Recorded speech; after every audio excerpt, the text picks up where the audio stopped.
Bonjour à tous. Bonjour à tous. Ravi de vous retrouver pour cette quatrième épisode de Parole de Business Angel, série qu'on a lancée en plein milieu du confinement et qu'on trouvait intéressante parce que, comme vous savez, les Business Angels sont des acteurs très, très particuliers et pourtant très importants dans l'écosystème startup français. Et c'est toujours, je trouve, passionnant de les faire intervenir pour comprendre leur philosophie, leur parcours également, comment ils sont devenus business angels, et puis comment, maintenant qu'ils sont business angels, comment ils investissent, comment ils sélectionnent les startups dans lesquelles ils investissent, et comment ils accompagnent les boîtes de leur portefeuille également. Donc là, aujourd'hui, je suis avec Damien Morin, que je connais depuis un moment et qui a un parcours vachement intéressant, qui m'a poussé à lui proposer de participer à Parole de Business Angel. Damien, je ne vais pas faire ta bio, hein, de toute façon, je vais te laisser te présenter en une minute. Et puis ensuite, Plaisir. on commencera l'entretien. Je vous rappelle que le format est simple. On discute avec Damien pendant une trentaine de minutes sur son parcours d'entrepreneur, comment il est devenu business angel, quel business angel est-il, etc. Et puis ensuite, donc on pourra prendre une vingtaine de minutes pour répondre à vos questions. Donc dès maintenant, vous pouvez poser vos questions dans l'onglet QR en bas de votre écran. Et en fait, à la fin de notre échange avec Damien, on passera en revue vos questions et on y répondra. Voilà. Damien, écoute, je te laisse te présenter. Avec plaisir. Bonjour à tous, bonjour Charles.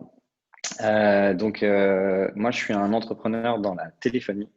Donc, j'ai fait une première société qui s'appelait Save, qui faisait de la réparation de téléphone, qui a été montée en 2013, qui a été un fort succès 2014-2015 avec une très forte croissance, qui a fait une petite sortie de route en 2016, qu'on a restructuré ensuite et revendu à un groupe industriel.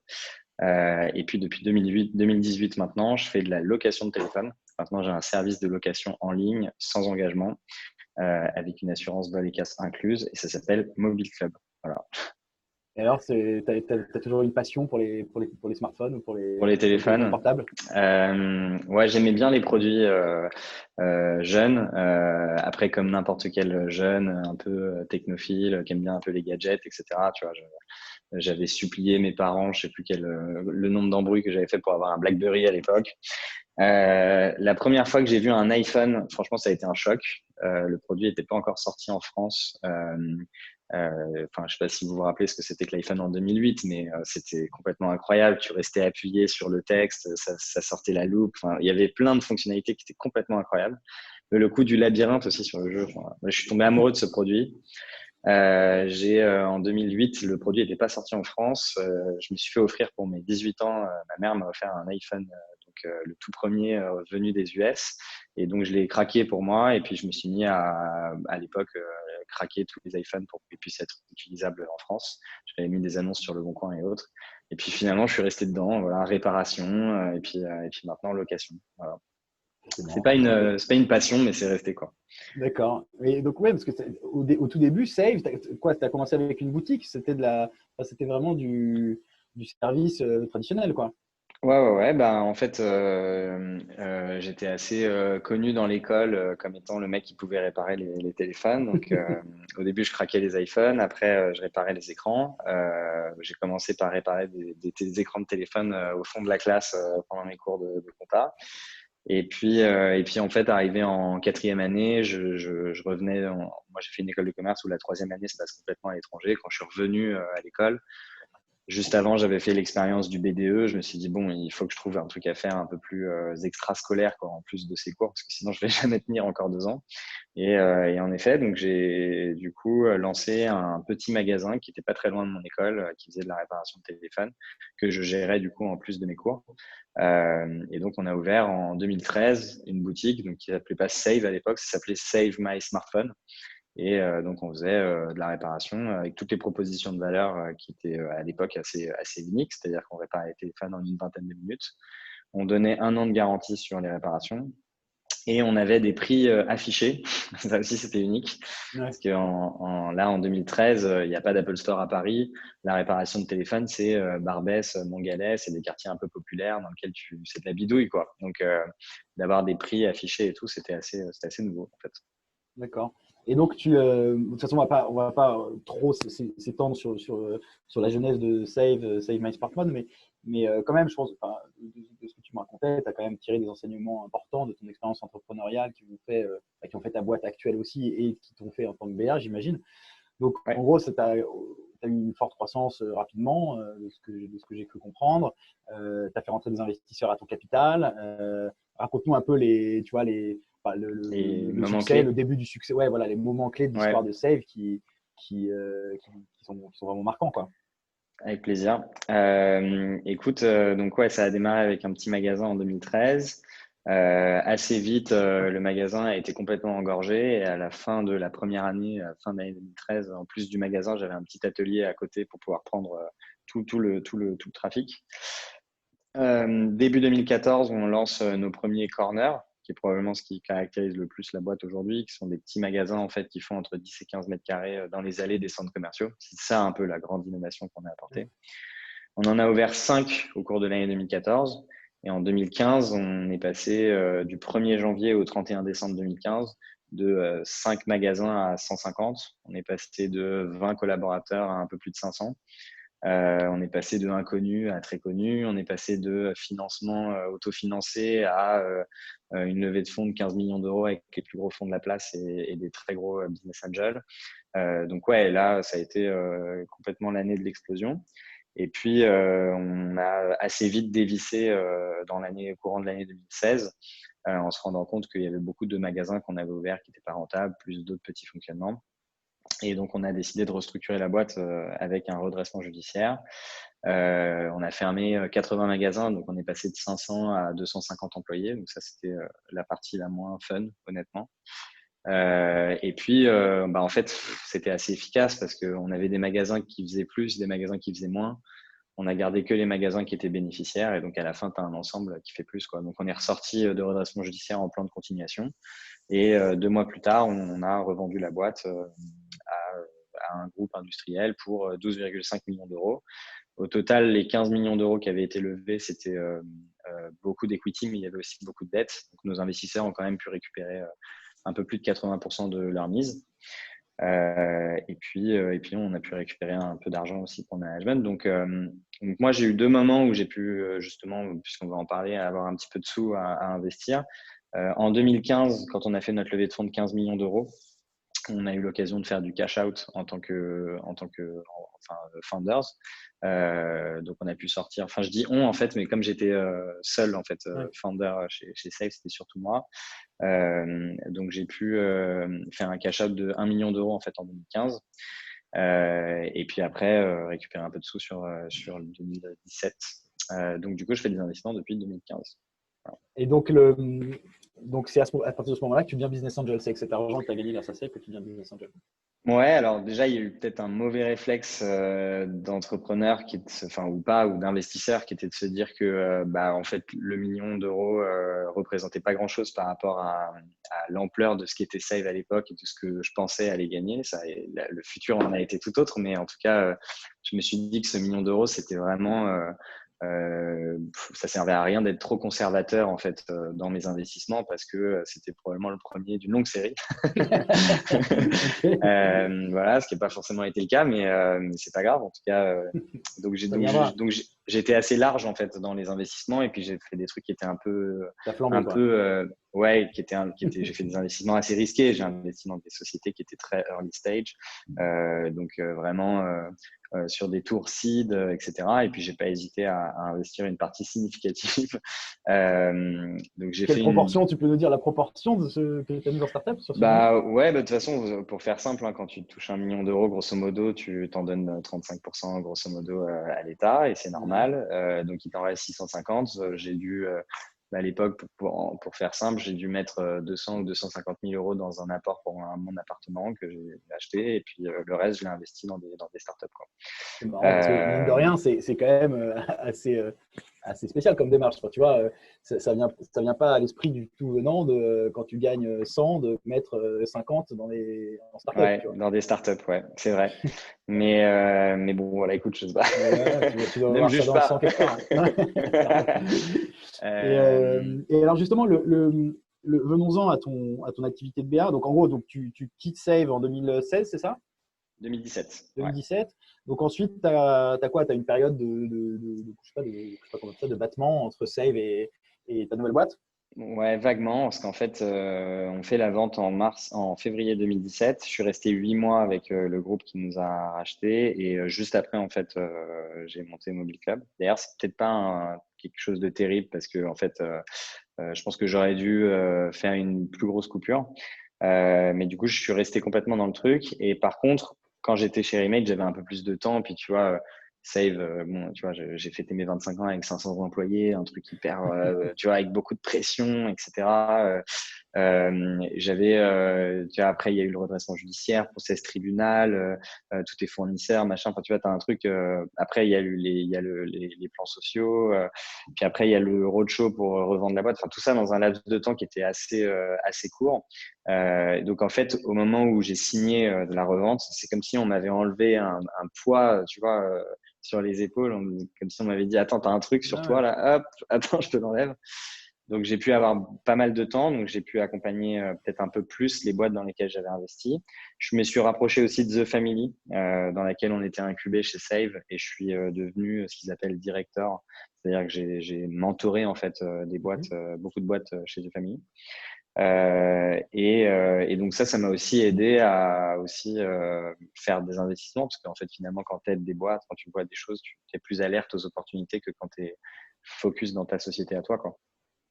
Ok, et alors ton expérience chez Save, qui est quand même assez extraordinaire, parce que tu racontes ça comme si c'était normal, mais nous, chez Angel Square, pour en voir passer quand même un paquet des entrepreneurs et des startups même qui réussissent, c'est quand même, ça n'arrive jamais quoi, d'avoir à 25 piges, d'avoir, comme tu dis, 500 employés. C'était quand même une histoire vraiment hors du commun.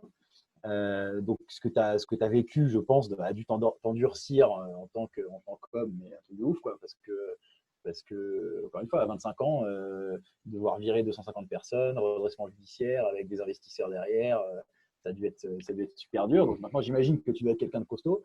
Et est-ce que ça te sert pour être aujourd'hui business angel? Et est-ce que tu penses que tu es objectivement Ah, 10 fois meilleur maintenant qu'il ah y oui, a 4 ans?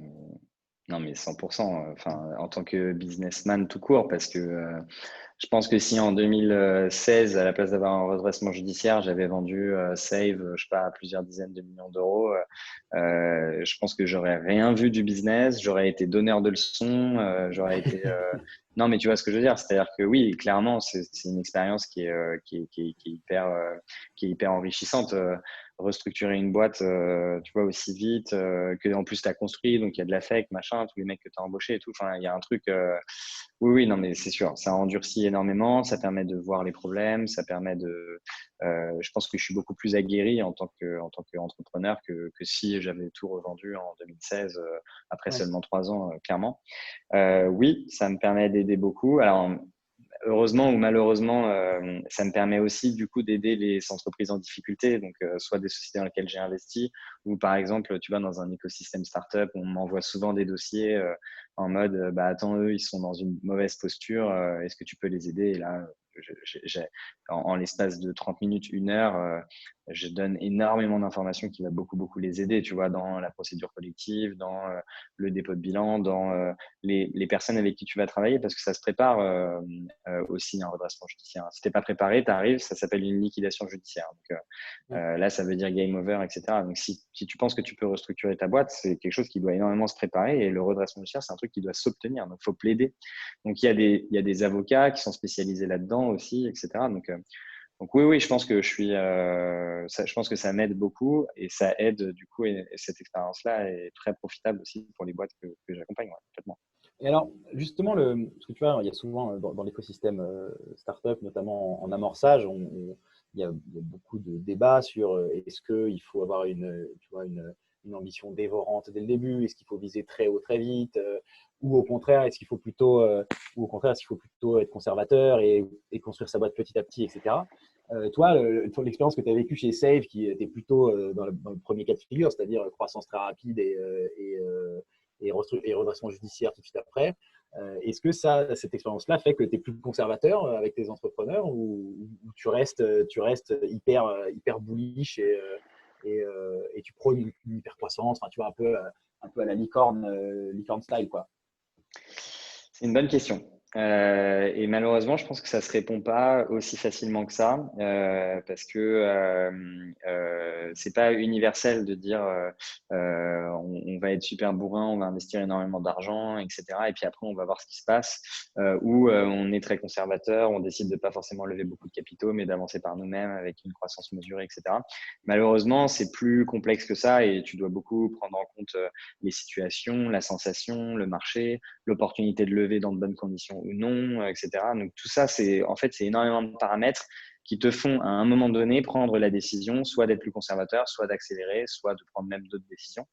Donc je sais pas si c'est aussi binaire. En tout cas, dans mon cas perso, ce que je peux te dire, c'est que j'ai clairement eu un espèce de chaud-froid, tu vois, avec Ouais. Save, dans lequel j'ai aussi, moi, énormément changé en tant qu'entrepreneur.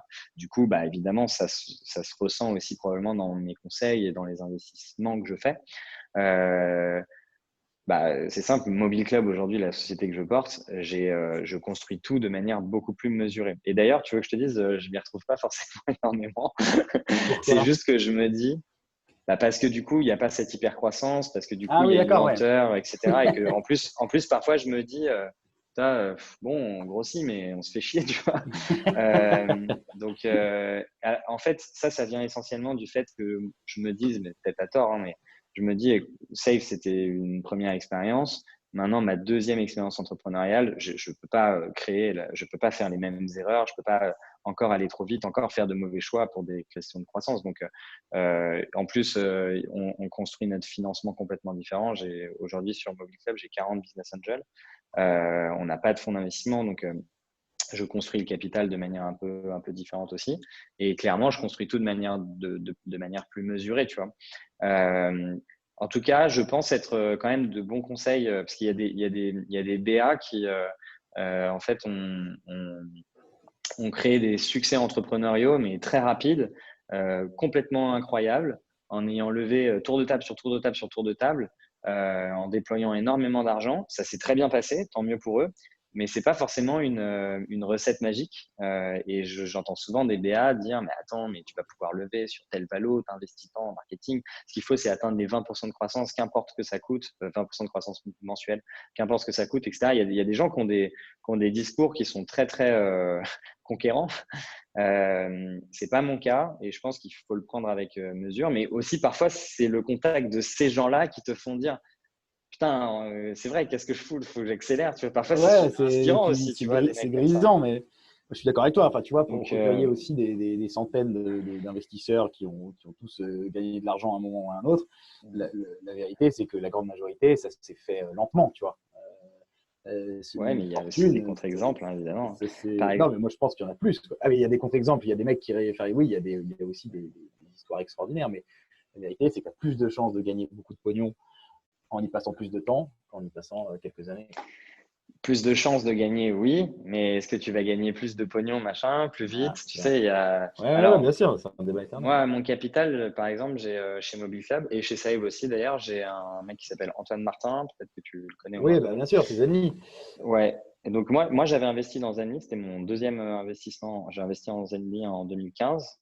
Lui, il avait investi dans Sale, il n'a pas fait le même deal que moi, mais c'est pas grave. Et aujourd'hui, tu vois, c'est mon plus gros investisseur chez Mobile Club. Je Ouais, crois qu'on est son plus gros investissement aussi. ouais, Il ok. n'a jamais investi autant dans une boîte. Il est au board chez nous. C'est un mec que je connais depuis que j'ai 15 ans, Antoine, donc il y avait bien avant Zenly et bien avant Save. Et j'adore Antoine, il est super inspirant pour moi aussi, tu vois, dans des moments où il est au board, il regarde nos chiffres et tout, il dit non, mais il faut faire ci, il faut faire ça, tu vas là-bas, machin. C'est super inspirant. Mais parfois, tu peux pas juste fermer les yeux, lever des fonds, machin. On est dans une industrie qui n'a Bah ouais. rien à voir. Donc, en fait, bon, c'est toujours ça aussi le job de l'entrepreneur, c'est de prendre tous les conseils de tous les business angels et de tous les experts que tu peux avoir autour de toi, et puis tu te fais ta propre opinion et tu choisis ta propre stratégie, quoi. Bah ouais, moi je trouve que c'est un des rôles essentiels du BA, du Business Angel, c'est justement de te permettre en tant qu'entrepreneur de prendre du recul, de garder la tête Mm, froide, de pas faire de conneries et tout ça. Et justement, là, tu complètement. as dit au détour d'une phrase que tu avais donc que as 40 BA au capital de Mobile Club. Et avant, Ouais. tu avais des VC chez Save, c'est ça? Il y a une Ouais. grosse différence entre avoir un VC au capital et des BA, enfin, ou en tout cas suffisamment pour que dans ta deuxième boîte, tu décides de ne pas prendre de VC. Ouais. D'abord, il y a une histoire de taille de ticket quand même qu'il faut quand même évoquer. Ouais. Je ne sais pas à quel point les gens qui écoutent notre conversation sont très érudits sur le sujet, mais bon, un business angel, ça investit entre 10 000 et 500 000, mais c'est vraiment des très très gros qui mettent des enveloppes Ouais, c'est aussi plutôt entre importantes. 10 et 100, quoi. Voilà.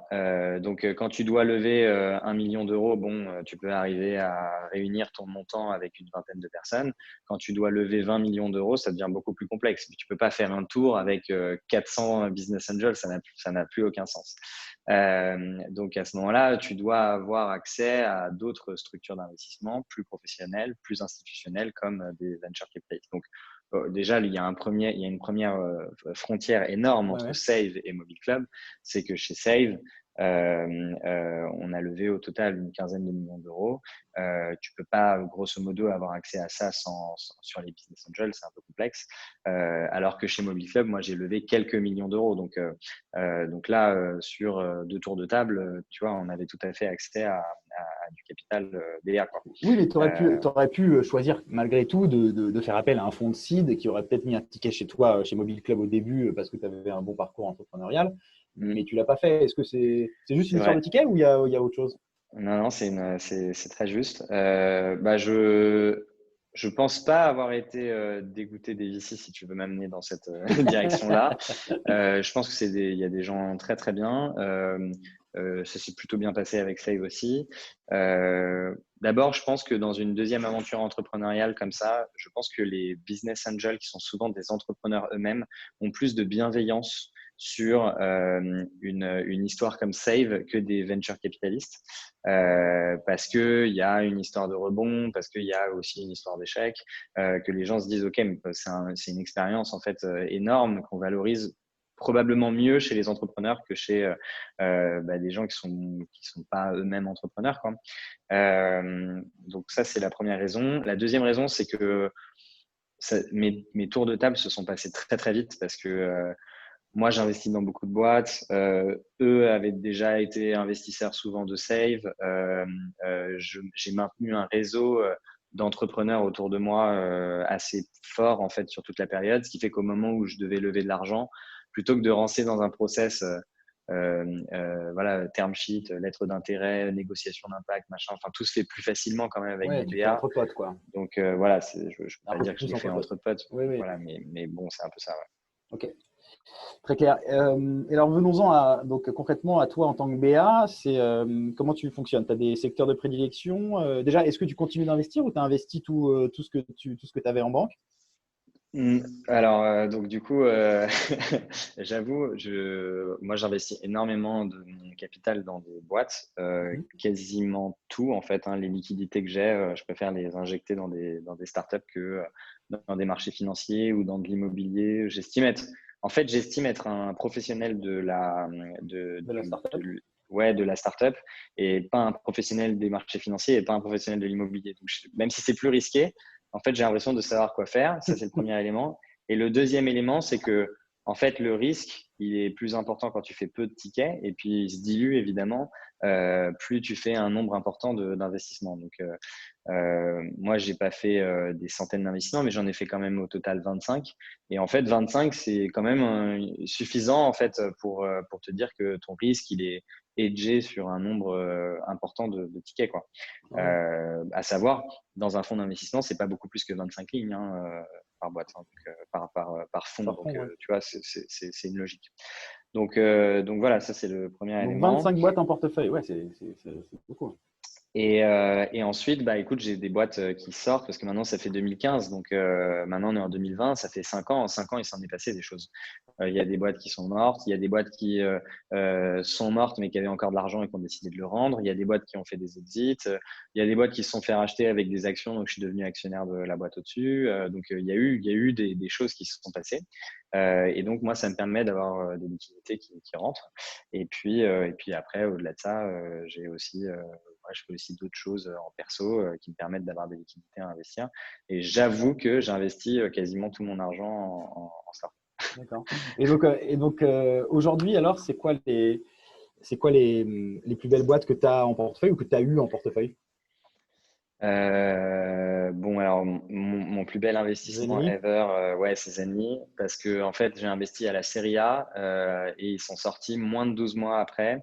Et bon, je peux le dire, hein, mais de toute façon, si quelqu'un fait deux, trois petits calculs sur un coin de table, il le saura. Je crois que j'ai dû faire 12 fois ma mise en moins d'un an. Donc, Ouais, bon, ça, d'accord. c'est Belle boîte. clairement, c'est important. Et puis, j'avais pas fait un gros ticket, mais j'avais investi 20-30 000 euros. Donc, tu vois, ça fait tout de suite une autre poche que tu peux réinvestir dans des boîtes. Mon plus bel investissement, c'est Payfit. J'ai investi dans Payfit en seed. J'ai investi dans Side en seed. Récemment, j'ai fait Yuka en seed aussi. Donc ouais, peut-être ça c'est important. Je ne fais que des seeds. Alors, donc non seulement j'investis tout mon argent, mais j'investis au plus risqué. Non, D'accord. globalement, j'évite de payer des valorisations au-dessus de 5 millions d'euros. Je crois que je l'ai jamais fait d'ailleurs. Tout simplement parce que d'abord, je fais pas des tickets qui sont suffisamment importants pour avoir accès à des tours plus importants. Moi, je fais des tickets entre 20 et… Mon plus petit, c'est 20, mon plus gros, c'est 70. Donc, disons que je fais une fourchette 40, quoi, 50. Quand tu mets 50 000 euros, c'est dur d'avoir accès à un tour où tu mets 10 millions, tu vois. Et ensuite, moi, je cherche évidemment les gros multiples. Et les gros multiples, tu les fais si tu investis en seed. Et j'estime être suffisamment bon pour détecter les bons projets pour pas trop me planter. Et d'ailleurs, je trouve que j'ai plutôt des bonnes perfs. Et du coup, j'ai envie de continuer dans la même dynamique, quoi. Donc là, a priori, ton échantillon de 25 participations, tu gagneras de l'argent, tu penses, au Oui, oui, total? oui, bah oui, oui, bien sûr, parce que enfin, si tu prends juste Zenly et Payfit, les deux vont probablement sortir sur un ticket qui va être supérieur à 2 fois mes investissements. Donc après, j'ai tout un tas d'autres boîtes Ouais. sur lesquelles j'ai fait des super invests, mais Payfit, Tu es toujours dans Payfit ou tu es sorti, non, non, je suis toujours? toujours dedans. J'ai mis 20 000 euros en seed. Je ne dois pas être très loin de 40 fois ma mise, donc c'est possible que ça sorte au-dessus d'1 million d'euros, mon investissement de 20 000 euros. Ouais, ouais. Ça, c'est bon, voilà, ça c'est. J'espère un jour dans ma vie encore faire un investissement où je vais pouvoir prendre 40 fois la mise en Tout le 5 monde. ans. Enfin, Ah, tu c'est vois ce sûr que je veux que c'est le dire, meilleur c'est produit financier du monde. bon, voilà, j'espère que j'aurai encore une fois cette chance parce qu'il faut de la chance quand même. Mais voilà, donc je ne vais pas non plus faire la liste comme ça de la totalité des boîtes, mais oui, oui, j'ai fait des très bons investissements. Je pense que ça marche aussi. Je pense que plus tu investis des petites sommes, plus tu peux investir cet argent-là en seed et plus tu peux te dire que tu vas faire des multiples importants. Je ne sais pas si c'est clair ça, mais en gros, quand tu dois déployer 10 millions d'euros et que tu dois faire du coup, tu dois faire des tickets importants, tu dois faire des tickets de plusieurs centaines de millions d'euros, c'est dur d'avoir accès. Moi, j'ai accès en site parce que j'arrive à mettre des tickets de 10 000, 20 000, tu vois, 30 000, 50 000. Et en fait, ça me donne accès à des tours de… Parfois, je suis là au bon moment pour mettre un ticket sur un tour de moins de 500 000 euros sur une toute petite valo. Donc, avec Ouais. une équipe qui est super parce qu'elle est chez The Family, ils sont super bien accompagnés, qu'il y a des super investisseurs dedans. C'est comme ça que j'ai le dossier. Ou c'est un entrepreneur qui a déjà fait une boîte et grosso modo, il a suffisamment de réseau pour que ce soit pas du tout public, son tour de financement, et que ça se fasse juste comme ça avec deux, trois mecs bouche à oreille. Donc, tout ça fait que, en fait, quand tu déploies peu d'argent et que tu es bien dans l'écosystème, tu peux arriver à faire des multiples hyper intéressants. Ouais, et puis en plus, enfin, je sais pas ce que tu en penses, mais en seed, tu peux, même si la boîte est très jeune, je trouve que tu as déjà des signes qui te permettent de déceler sur succès, quoi. Enfin, c'est risqué, mais quand même, moi, je trouve qu'il y a des signes, quoi. Donc, c'est pas parce que tu investis en seed que tu investis vraiment à l'aveugle, quoi. Ouais, bah, c'est toujours pareil, hein. Moi, mes critères d'investissement, ils sont assez standards. Je pense que tout le monde va te dire la même chose, hein. C'est un marché. J'essaye de bien valider que la société n'est pas en train de faire un produit de niche et qu'il n'y a pas juste 10 clients potentiels, mais que c'est vraiment un potentiel de faire une très grosse boîte si jamais ils exécutent bien. Deux, l'équipe, évidemment. Est-ce que les mecs que j'ai en face de moi, c'est une équipe suffisamment douée, expérimentée ou qui va apprendre suffisamment vite pour tout éclater? Et puis trois, produits, quoi. Et les mecs, ils viennent toujours avec un truc qui a déjà été fait, un MVP, un truc, une marque, un logo, une ébauche de je sais pas quoi, un deck, tu vois, un BP, genre n'importe quoi, hein. Il y a déjà des choses qui ont été faites pour qu'on te fasse investir, une app. Et souvent, quand ce qu'on te présente est exceptionnel, bah, ça montre que les mecs, ils savent faire, quoi. Si on te montre une app, elle est moche, en plus elle bug de partout et tout, tu te dis, bah, je peux mettre tout l'argent que je veux, est-ce qu'ils vont être capables de faire un truc bien, tu vois? Ouais. Alors que quand c'est magnifique, bah, faut y aller, quoi. Non, très bien. Je vois qu'on a pas mal de questions. Pour rappel, hein, chers amis spectateurs, vous pouvez donc poser vos questions dès maintenant dans l'onglet Q&R en bas de l'écran. Damien, je te propose qu'on prenne quelques questions du Ouais, public. bien Tu vois. sûr, avec Alors, plaisir. première question de Alain, qui en a posé trois de suite. Alors, à quel moment faire du cash out? Alors, je crois que vu que la question a été posée à 14h40, ça doit être pendant que tu parlais de save. Ouais. Donc, je pense que ça vaut pour toi en tant qu'entrepreneur. Quel Bah, moment faire du cash out?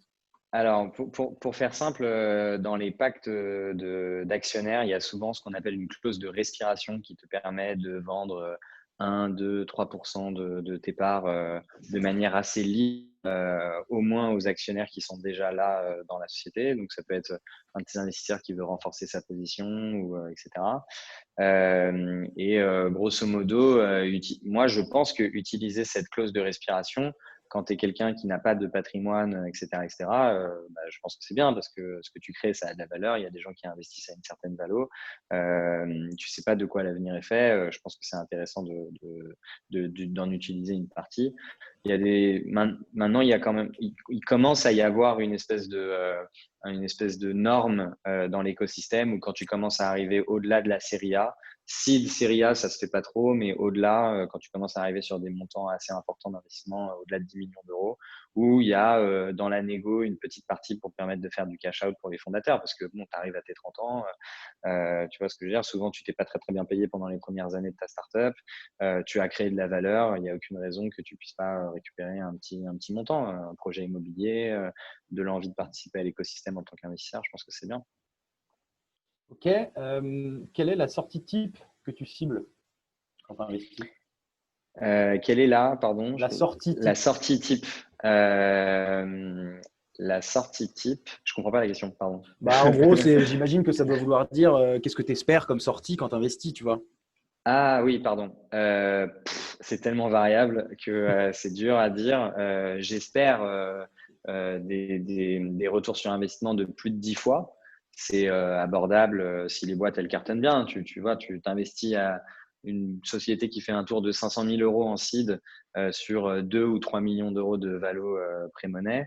Bon, si la boîte elle vend à 50 millions d'euros, bah, tu peux faire 10 fois 10x. Et si ça exécute bien sous 5 ans, bah, Inch'Allah, ça peut être possible. Donc, Ouais, ouais. c'est un peu D'accord. le truc. Il y a Gilles qui demande Damien dans le top 30 des business angels Non, je pense pas. Je fais 2021. malheureusement, je fais malheureusement pas des tickets suffisamment importants, tu vois. 2022 Euh, peut-être.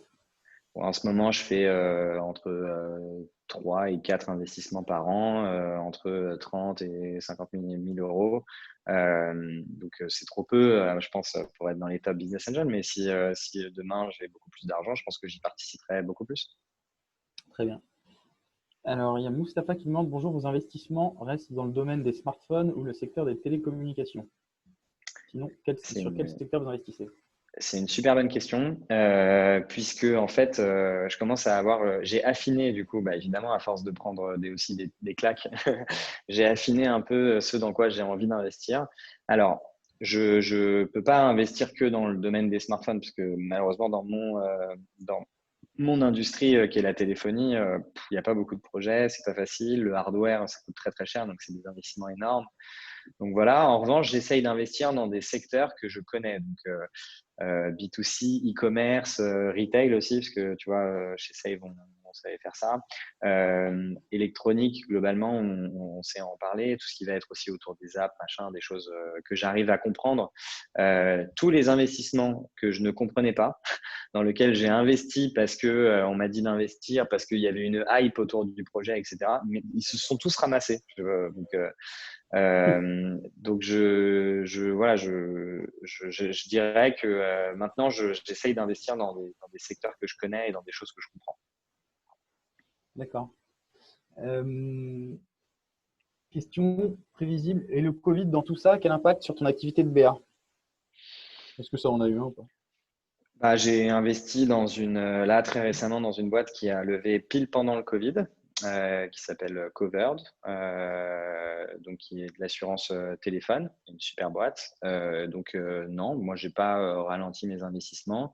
Maintenant, il y a moins de levée de fonds parce que le marché il est un peu tendu. Donc s'il y a moins de levée de fonds, il y a moins d'opportunités d'investir.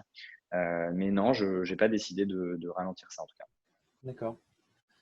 Une question sur Mobile Club. Combien tu levais sur Mobile Club? Tu as parlé de quelques millions. Est-ce que tu peux partager quelques business metrics? Non, j'avoue, on partage pas trop de chiffres avec Mobile Club, ni notre nombre de clients, ni combien on lève, etc. On a levé, bon, voilà, on a fait 2 tours de Business Angel, c'est quelques millions d'euros, on a quelques dizaines de milliers de clients, donc ça se passe bien, c'est cool. Maintenant, on n'a pas encore des millions de clients, sinon d'ailleurs, tu me verrais sur les plateaux télé pour le crier. Donc voilà, ça fait 2 ans, on est très content de ce qu'on a fait, on a une super équipe, mais on partage pas encore, voilà, exactement nos métriques, quoi. Très bien. Est-ce que tu investis uniquement en France? Bah oui. J'ai C'est quand investi que même en mieux. France. C'est quand même mieux d'investir pas trop loin de chez toi, quoi. En fait, je pense que ça vient tout simplement du fait que moi, je connais que l'industrie, l'écosystème startup France. En fait, j'ai que des opportunités d'investissement qui me viennent de France, quoi. Ou alors, on me propose de faire du secondaire sur des très grosses boîtes américaines, machin. Mais moi, je fais pas de trucs comme ça. Moi, Ouais. je fais du seed. Donc, voilà. En plus, tu parlais du fait que tu investis que dans des boîtes que tu comprenais, enfin dans des secteurs que tu comprends. Ouais, C'est donc, quand même difficile de bien jauger un marché étranger, des clients étrangers. C'est sûr ouais, que ça commence à être un peu loin de tes bases, quoi, j'imagine. ouais, c'est sûr. Ok. Comment contacter Damien pour pitcher? Quels documents et liens doit-on passer par The Family? Merci. Non, je sais pas comment j'ai un compte Twitter, tu m'envoies un petit coucou, tu m'envoies un lien avec ton deck et tout, je peux regarder. Mais pour info, c'est quand même important à savoir, souvent, et d'ailleurs tous les business angels le diront, souvent on fait des investissements qui viennent un peu d'un réseau. Donc, les entrepreneurs qui contactent en direct les business angels, vous allez voir que vous allez avoir peu de conversions parce qu'il y a énormément de volume, il y a énormément de dossiers, qu'en plus Business Angel, ça veut dire que c'est pas ton métier, grosso modo, que souvent tu as un autre métier à côté. Donc moi, mon métier, c'est pas faire l'investissement, c'est pas de d'éplucher tous les documents et trucs qu'on m'envoie. Donc généralement, j'aime bien qu'il y ait un autre Business Angel qui investisse et qui me dise, tiens, regarde, ça c'est pas mal, ou quelqu'un de mon réseau, etc., etc. D'où l'intérêt de ton business, hein, Charles, c'est que c'est vrai, ça fonctionne avec un réseau en fait. Donc tu peux me contacter, je vais regarder. Mais sache en tout cas que c'est pas la meilleure manière de contacter les investisseurs. Il faut essayer de trouver des liens en fait. Il vaut mieux contacter Angel Square, en fait. Et exactement. Banco. Ok, question de François. Le secteur un peu trendy que tu attends pour 2021? La consultation à domicile. Euh, Joker. Non, Joker, franchement, ok. un truc que j'attends. Moi, je suis pas dans les trends startup. D'ailleurs, tous les trucs là, intelligence artificielle utilisée à outrance, etc., etc. C'est pas trop mes secteurs de prédilection. Il y a une grosse mode pour la marketplace. qui maintenant commence à dater de quelques années, mais il y a une grosse mode pour la marketplace. Moi, j'aime pas trop les marketplaces parce que c'est très cher en fait. Alors, tu dois construire en fait une double cohorte, c'est-à-dire que tu dois investir pour trouver des clients et investir pour trouver des fournisseurs et les mettre en relation. Donc souvent, ça coûte très cher de construire des grosses marketplaces. D'ailleurs, tu regardes toutes les grosses marketplaces, elles ont levé énormément d'argent. Et voilà, c'est pas forcément les trucs que j'aime le plus faire. Voilà, je n'ai pas trop de trend. Ok. Question d'Audrey. Bonjour, pour une DNVB, quel KPI regardes-tu en tant que business angel avant d'investir? Par exemple, quel MRR cible pour une Une DNVB? DNVB, ouais, donc Digital Native Virtual Brand ou Ouais, Vertical, je ne sais plus exactement. sur Voilà. une marque d'un produit physique qu'ils ont sur Internet. Ça veut dire que tu dois construire ton propre produit, tu dois construire ta propre distribution, tu fais ton propre marketing, etc., etc. Donc, les ratios qui sont intéressants, que moi je regarde le plus, c'est déjà dans un premier temps le taux de marge. Parce que, en fait, si tu as une marge qui est trop faible sur ta DNVB, globalement, tu ne vas pas avoir suffisamment de capacité à investir en marketing. Voilà. Et puis, le deuxième truc, c'est qu'il faut qu'il y ait un repeat. Parce qu'en fait, plus tu vas grossir, plus ton CPA va augmenter, ton coût d'acquisition client va augmenter. Et donc, il arrive un moment où, en fait, il va être au-dessus de ce que te rapporte la première vente. Et ce qui va faire que ça va devenir rentable, c'est que quand tu as un client, il vient plusieurs fois chez toi, donc il peut faire du repeat. Moi, j'aime bien les business comme ça. Et puis voilà, par exemple, bon, ils sont moitié DNVB, mais par exemple, j'ai fait Merci Andy, la boîte de gel antibactérien qui cartonnait avant Covid. Là, avec le Covid, c'est un carnage. Eux, ils ont un gros taux de marge. Ça leur permet de vraiment pouvoir investir confortablement en marketing. Il n'y a que comme ça que tu arrives à construire un gros truc. Alors justement, il y a Audrey qui en live te demande de préciser quelle marge brute cible du coup. Merci. Non, la marge brute, c'est comptable. C'est juste ton chiffre d'affaires moins le coût de ta marchandise. Après, Oui, il y a mais d'autres marges. ce que tu juges, c'est quoi ce que tu Ah, juges pardon, bien comme marge, tu vois? 70%, 80%. Ok. 70 à 80%. Oui, pardon. Ah ouais, quand même. Ah ouais, ouais. Ok. Donc ouais, faites des grosses marges, c'est mieux. Hmm. Ok. Quel pourcentage de part tu prends en moyenne quand tu investis en seed? Bah, 3 fois rien, hein. Non, si tu mets un ticket de 50 à Euh, valo 2 millions, ouais, si tu mets un ticket de 50 à valeur de 2 calcul millions, je sais pas, mental. faudrait faire le calcul, ça fait un et quelques, quoi. Ouais, donc Non? Ouais, c'est ça. c'est Donc ça. voilà. Donc pas grand-chose, hein, Donc pas évidemment. Donc grand-chose. du coup, évidemment, je n'attends pas de pouvoir avoir une gouvernance et un impact énorme, hein. C'est-à-dire que déjà, je remercie les entrepreneurs d'avoir accepté de me faire rentrer dans le tour. Et moi, je suis là pour aider, hein. Je prends pas de place au board. Voilà, je suis pas dans la gouvernance, hein, de la société, hein. Je suis un externe. À quand un, c'est marrant. À quand un club Daniel Morin chez Angel Square? Je pense que c'est un club Damien Morin. Damien Morin, ouais. On avait un projet avec Charles qui était covered d'ailleurs, mais qui s'est Mauvais pas fait parce timing. qu'en fait, ouais, j'étais trop avancé dans le projet. Pourtant, je l'ai beaucoup aidé lui à lever des fonds, donc en fait, ça avait du sens d'utiliser le club parce qu'en plus, c'était de l'assurance mobile, donc je connaissais parfaitement le secteur, etc. Donc là, c'était très aligné. La vie est longue, on va avoir encore plein d'opportunités, donc j'espère bientôt. En tout cas, on en discute, si ça peut vous rassurer. Et dernière question, est-ce qu'investir en seed dans un accélérateur de startup comme The Family, c'est rentable? Quel exit est possible? Bon, là, on s'éloigne un peu de notre sujet, mais bon. Est-ce que investir dans The Family, c'est rentable? C'est ça la question? Ouais, c'est ça la question. Moi, j'ai investi dans The Family, pas spécialement pour la rentabilité parce que en fait, c'est compliqué. The Family, c'est un fonds. Ils ont des participations de plein d'autres startups. Ouais. Donc, quel exit possible? C'est vrai, je te pose la question, je ne sais pas. Quel exit possible? Je ne sais pas. Oui, Moi, tu as j'ai investi investi plutôt dans chez The Family pour le deal flow, quoi. Pour accéder et au deal flow. ouais, voilà, j'ai investi aux The Family parce que j'aimais bien la mission, parce que j'aimais bien l'équipe, parce qu'ils m'ont aidé aussi en tant qu'entrepreneur. Et puis, en effet, ça m'a donné accès au deal flow et à tout plein de choses. Et c'est cool. Il n'y a pas que des investissements qui se font pour la rentabilité. Parfois, on investit, par exemple, j'ai investi moi dans un business, un restaurant d'un mec dans mon écosystème familial parce que ça me faisait plaisir, il manquait un peu, j'ai aidé, ça lui a permis d'avoir son crédit. Mais parfois, il y a des investissements qui ne sont pas forcément des trucs ultra rentables, mais qu'on fait parce que ça nous fait plaisir de le faire. Ouais.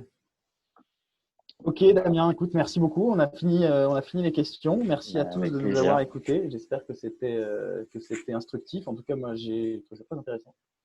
Cool. Merci. Donc, pour rappel,